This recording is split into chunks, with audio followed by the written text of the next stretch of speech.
সিংহের গফরগাঁওয়ের মাটিতে স্বাধীনভাবে মিটিং মিছিল সড়ক মহাসড়ক দাপিয়ে বেড়ান বিএনপি ও তার সহযোগী অঙ্গ সংগঠনের নেতাকর্মীরা। বিএনপির নেতৃবৃন্দকে দেওয়া হয় গণসংবর্ধনা। গফরগাঁও থেকে সে খবর জানাচ্ছেন সহকর্মী সাব্বির রায়হান। মিটিং মিছিল আর মোটরসাইকেলের শোডাউনে অপেক্ষায় হাজার হাজার নেতাকর্মীরা। উদ্দেশ্য একটাই, দীর্ঘ সময় পর নেতা ফিরছেন নিজ মাতৃভূমিতে, নিজ কর্মীদের মাঝে।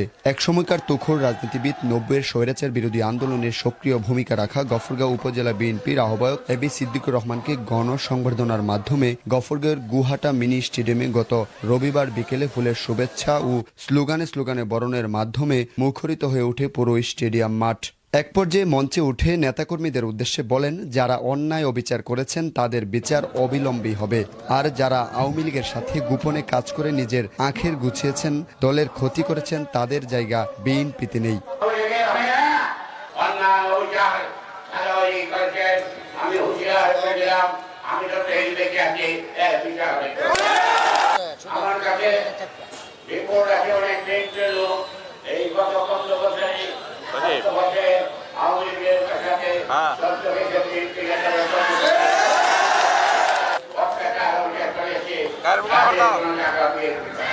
ওনার কথা একটি স্পষ্ট ভাষায় উনি বলে দিয়েছেন, গফরগাঁও কোনো নৈরাজ্য, গফরগাঁও কোনো সন্ত্রাস, গফরগাঁও কোনো চাঁদাবাজ যাতে আর কখনো কোনো অন্যায় লুটতরাজ না করতে পারে।